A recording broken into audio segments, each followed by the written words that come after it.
कहानी शुरू होती है धनगंज नाम के एक छोटे से गांव से। इस पूरे गांव में सिर्फ एक ही मटन वाला ढाबा था। दूर दूर से लोग उसके स्वादिष्ट मटन का स्वाद लेने आते थे। लेकिन एक दिन उस ढाबे में ऐसी घटना हुई जिसने पूरे गांव को हैरान कर दिया। आखिर क्या हुआ, आइए जानते हैं इस मजेदार और रोमांचक कहानी में। आओ भाई आओ, शहर के रईसों का नंबर 1 ढाबा, एक हांडी मटन और रोटी चावल के पूरे 150 रुपए। जिनकी जेब नोटों से गर्म हो वही अंदर आए। फटेहाल लोग दूर से ही खुशबू सूंघकर आगे बढ़ें। पास में ही विक्रम और कुंदन खड़े होकर भैरव सिंह को देख रहे हैं। विक्रम भाई, जरा इस भैरव सिंह को देखो। नाम भैरव है पर बातें इसकी मिर्ची जैसी तीखी हैं। इसके ढाबे की भट्ठी से ज्यादा तो इसका घमंड सुलग रहा है। चुप कर कुंदन, वो बड़ा आदमी है, उसका इतना बड़ा ढाबा है, नौकर चाकर हैं। हमारे पास तो कल की सब्जी और राशन खरीदने के भी पैसे नहीं हैं। तभी एक लाचार कमजोर बूढ़ा आदमी लाठी टेकते हुए भैरव के ढाबे के काउंटर के पास आता है। बेटा भैरव, सुबह से कुछ नहीं खाया है। मेरी जेब में ये 10 रुपए हैं। क्या मुझे थोड़ा सा मटन का रस्सा और एक रोटी मिल सकती है? बड़ी भूख लगी है बेटा। ए बुढ़े, चल पीछे हट। यहाँ 10 रुपए में मटन की खाली कटोरी भी नहीं मिलती। भाग यहाँ से, धंधे के टाइम पर पनौती मत फैला। ऐसा मत कहो बेटा, भगवान के नाम पर थोड़ी सी दया कर दो। ओए कालू, धक्का देकर हटा इस बुढ़े को। मेरे अमीर ग्राहक इसकी शक्ल देखकर भाग जाएंगे।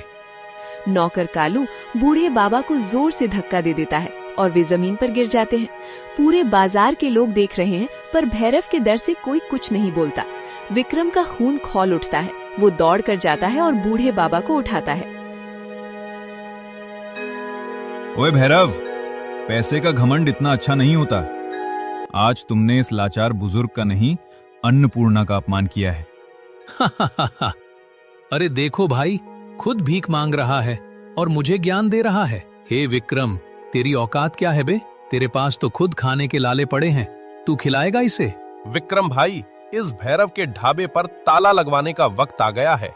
इस बाजार के गरीबों को भूखा रखने वाले को अब सबक सिखाना ही पड़ेगा। हाँ कुंदन, कल इसी बाजार में इसके ढाबे के ठीक सामने हमारा मिट्टी का डिलबा खुलेगा और मैं ऐलान करता हूं कि मेरी मटन करी और चावल रोटी 150 रुपए नहीं, सिर्फ 50 रुपए में भरपेट मिलेगी। 50 रुपए में भरपेट? तू कल ढाबा खोल विक्रम। शाम तक अगर तू दाने दाने को मोहताज ना हो गया तो मेरा नाम बदल देना। इतना बोलकर दोनों घर चले जाते हैं। शाम होते ही विक्रम उदास होकर अपनी झोपड़ी के कोने में बैठ जाता है।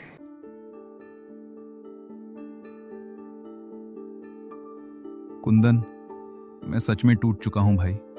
गुस्से में आकर बीच बाजार में सबके सामने इतनी बड़ी बात तो कह दी, पर सच तो यह है कि हमारे पास कल सुबह के खाने के भी पैसे नहीं है। भैरव सही कह रहा था, मेरी कोई औकात नहीं है। तो क्या हुआ विक्रम भाई, क्या हम सच में ढाबा खोल लेंगे? गुस्से में मुंह से निकल गया तो निकल गया, कहने से कुछ नहीं होता। नहीं कुंदन, अगर मैंने सबके सामने कहा है तो मैं उसे पूरा करूंगा। ये विक्रम की जुबान है, मैं अपनी जुबान को हारने नहीं दूंगा। चाहे जो हो जाए, कल बाजार में 50 रुपए वाला ढाबा खुलकर रहेगा। अरे भाई, जुबान की कीमत तब होती है जब जेब में दम हो। ढाबे के लिए मटन, चावल, बर्तन, मसाले, इन सब के लिए पैसे कहां से लाएगा?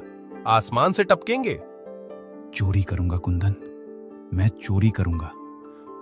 क्या चोरी? होश में तो है विक्रम? तूने कभी लाइफ में एक चींटी तक को नहीं सताया और तू चोरी करेगा? किसकी चोरी? उसी घमंडी भैरव के घर चोरी करूंगा। उसने न जाने कितने गरीबों को लूट कर वो महल खड़ा किया है। अभी तुरंत इसी वक्त चलो मेरे साथ। अरे विक्रम भाई, थोड़ा ठंडे दिमाग से सोच। अगर पकड़े गए तो पुलिस खाल उधेड़ देगी। कुंदन, हम दोनों अनाथ हैं। इस दुनिया में हमारा कोई आगे पीछे नहीं है और मैं उस बूढ़े लाचार बाबा की तकलीफ को और नहीं देखना चाहता।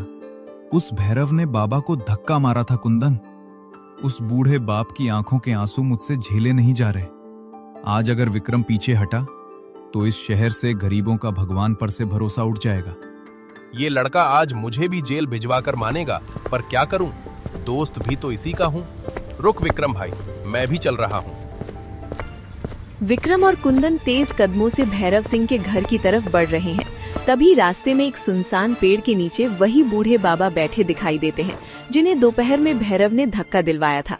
बाबा के चेहरे पर एक अजीब सा तेज और मुस्कान है।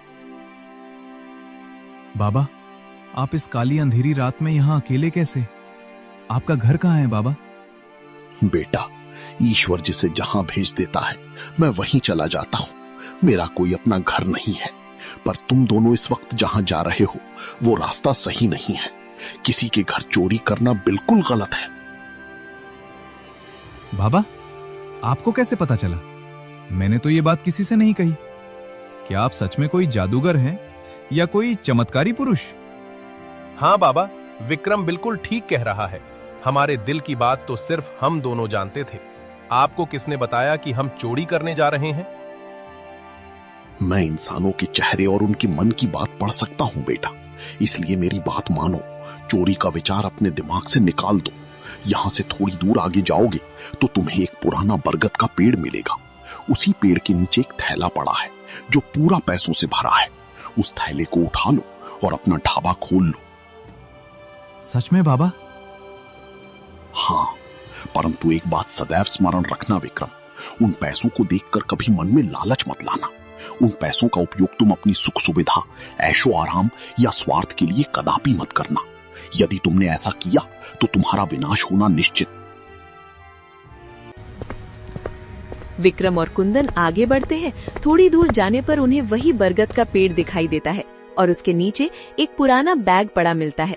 विक्रम बैग खोलता है तो वो नोटों से खचाखच भरा होता है। वाह कुंदन, बाबा ने सच कहा था। अब हमारा ढाबा खुलेगा। मैं कल सुबह ही दुकान खोलने की तैयारी शुरू करता हूँ। अरे विक्रम भाई, रुको रुको, दुकान तो खुलती रहेगी। इन पैसों से पहले हम एक आलीशान बड़ा सा घर बनवाएंगे, फिर तुम्हारी और मेरी एक बढ़िया सी शादी करवाएंगे। जिंदगी ऐश से कटेगी भाई। कुंदन, तुम भूल गए कि अभी अभी बाबा ने क्या कहा था? शुद्ध हिंदी में चेतावनी दी थी उन्होंने कि इन पैसों का इस्तेमाल अपनी सुख सुविधा के लिए नहीं करना है, वरना विनाश शुरू हो जाएगा। अरे छोड़ो भी विक्रम भाई, मैं बाबा की बातों पर विश्वास नहीं करता। इतनी बड़ी रकम मिली है तो थोड़े मजे तो बनते हैं ना। कुंदन, तुम ऐसा अनर्थ कभी नहीं करोगे। ये मेरी जुबान है, मैंने बाबा को वचन दिया है। ठीक है भाई, ठीक है। मैं तो सिर्फ तुम्हारी जुबान और तुम्हारी इस जिद के लिए ही रुका हुआ हूं, वरना मैं तो कब का रफू चक्कर हो जाता। चलो अब जल्दी घर चलो, कल सुबह बहुत काम है। दोनों दोस्त बैग समेटते हैं और तुरंत अपने घर की तरफ वापस लौट आते हैं। उनकी आंखों में कल सुबह की एक नई उम्मीद और नया सवेरा है। अगली सुबह का सूरज चिड़ियों की चहचहाहट के साथ खिलता है। विक्रम और कुंदन की आंखें खुलती हैं। दोनों के चेहरों पर एक नई चमक और नया जोश है। वे तुरंत बाजार जाते हैं और ताजा मटन, खड़े मसाले, बड़ा सा चूल्हा, पीतल की हांडी, ताजे चावल, आटा और बर्तन खरीदकर घर लाते हैं। घर पहुंचकर विक्रम पूरे मनोयोग से मटन पकाना शुरू करता है। उसमें शुद्ध सरसों का तेल डाला जाता है। तेल गर्म होते ही उसमें तेज पत्ता, लौंग, काली मिर्च, दालचीनी और बड़ी इलायची का तड़का लगाया जाता है। कुछ देर में अपना सुंदर और स्वीडिश मटन बनाकर दोनों ही दोपहर होते होते विक्रम अपना ठेला सजाकर गांव के किनारे ठीक भैरव के ढाबे से कुछ दूरी पर लगा देता है। आओ भाइयों, आओ बहनों, गर्मा गर्म मसालेदार हांडी मटन और चावल रोटी सिर्फ 50 रुपए में भरपेट खाओ। अरे आ जाओ रईसों और गरीबों, ऐसा मटन की खाते ही दिल गार्डन गार्डन हो जाए। तभी रास्ते से गुजर रहे दो मजदूर, जिनका नाम दीनू और मंगरू है, मटन की खुशबू सूंघकर ठेले के पास आकर रुक जाते हैं। आहा मैंगरू भाई, जरा खुशबू तो सूंघ। क्या महक है यार। इस खुशबू ने तो पेट में चूहों की जगह सीधे डायनासोर को दा दिए हैं। अरे ओ भाई, सच में 50 रुपए में भरपेट खिला रहे हो या सिर्फ खुशबू सूंघाकर विदा कर दोगे? अरे नहीं बाबा, विक्रम की जुबान है। बैठिए आप दोनों, जब तक आपका पेट ना भरे खाते रहिए। अरे वाह, तो फिर देर किस बात की, लगाओ भाई फटाफट 2 प्लेट गर्मा गर्म। विक्रम और कुंदन फुर्ती से काम में लग जाते हैं। विक्रम हांडी से रसीले मटन के पीस और गाढ़ी ग्रेवी निकालता है और कुंदन चावल और रोटी की प्लेटें सजाकर दोनों ग्राहकों के आगे रख देता है। दोनों ग्राहक पहला निवाला मुंह में डालते हैं और उनके चेहरों पर असीम तृप्ति आ जाती है। ओहो विक्रम भाई, क्या स्वाद है। ऐसा स्वाद तो मैंने अपनी पूरी जिंदगी में नहीं चखा। मसालों और मटन का ऐसा मेल कि मजा ही आ गया। सच में भाई, उस घमंडी भैरव के ढाबे पर 150 रुपए देने के बाद भी ऐसा स्वाद और ऐसा सम्मान नहीं मिलता।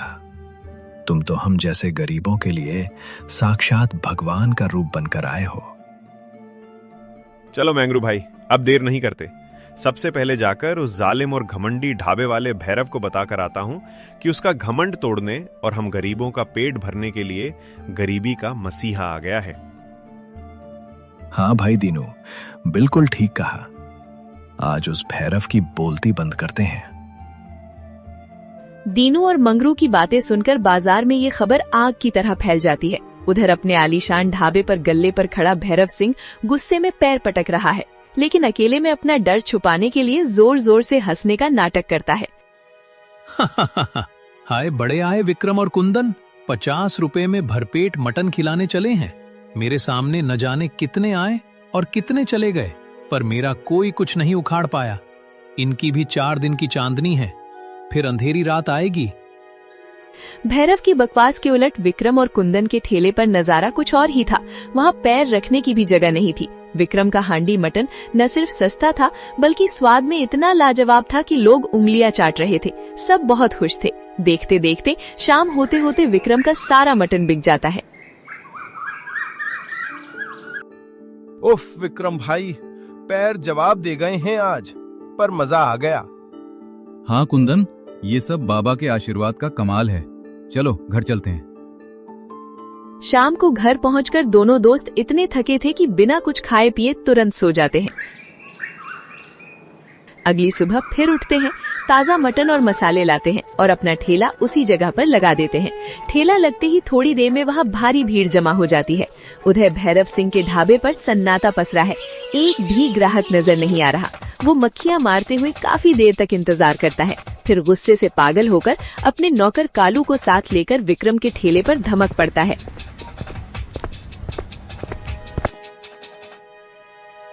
हे विक्रम, बहुत चर्बी चढ़ गई है ना तुझे।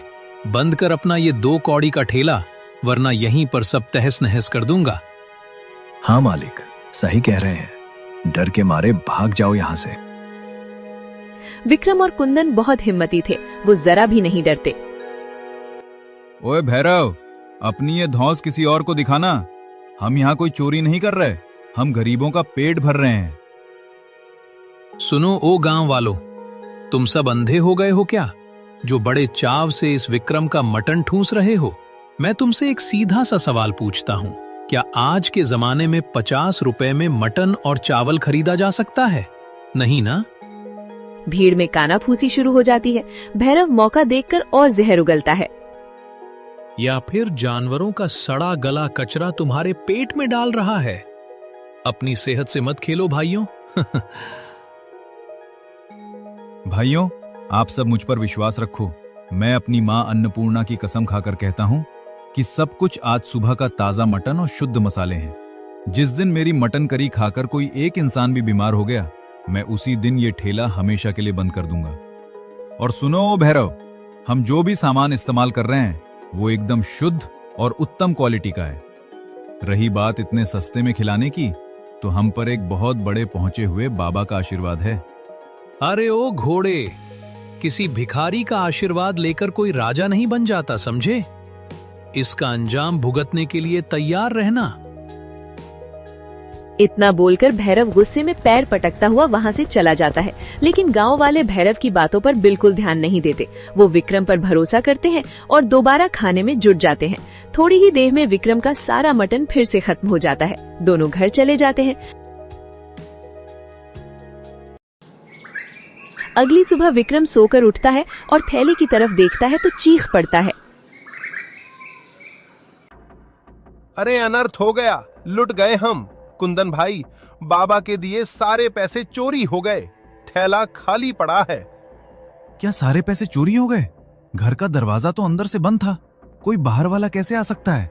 कौन चुराया हमारे पैसे? मुझसे क्या पूछता है चोर? तूने ही रात को सारे पैसे गायब किए हैं ताकि तू अकेला अमीर बन सके। तू झूठा है, चोर है, और मैं एक चोर के साथ एक पल नहीं रहूंगा। जा रहा हूं मैं ये घर छोड़कर। कुंदन, ये तू क्या कह रहा है भाई? मैं और चोरी? तू तो मेरा सबसे अच्छा दोस्त है, तू मुझे जानता है। बस, बहुत हुआ नाटक, आज से हमारी दोस्ती खत्म। कुंदन तुरंत घर छोड़कर चला जाता है। वो सीधे घमंडी ढाबे वाले भैरव सिंह के पास पहुंचता है।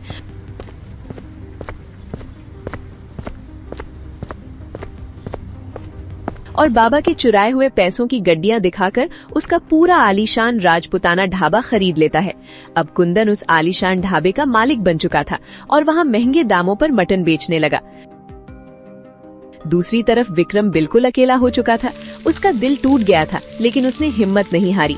वो पहले की तरह ईमानदारी से 50 रुपए में ताजा और स्वादिष्ट हांडी मटन बेचता रहा। गांव के लोग विक्रम के साथ थे। उसके ठेले पर पहले जैसी ही भारी भीड़ जमी रहती थी। उधर कुंदन के बड़े ढाबे पर मटन तो बन रहा था, लेकिन जैसे ही हांडी में मटन तैयार होता, उसमें से एक अजीब सी सड़न और गंदी बदबू आने लगती। दरअसल ये साधु बाबा के उस श्राप का असर था जो उन्होंने लालच करने और पैसों का गलत इस्तेमाल करने पर दिया था। ये कैसा मटन बनाया है? इसमें से तो गटर जैसी बदबू आ रही है। बीमार करना है क्या हमें?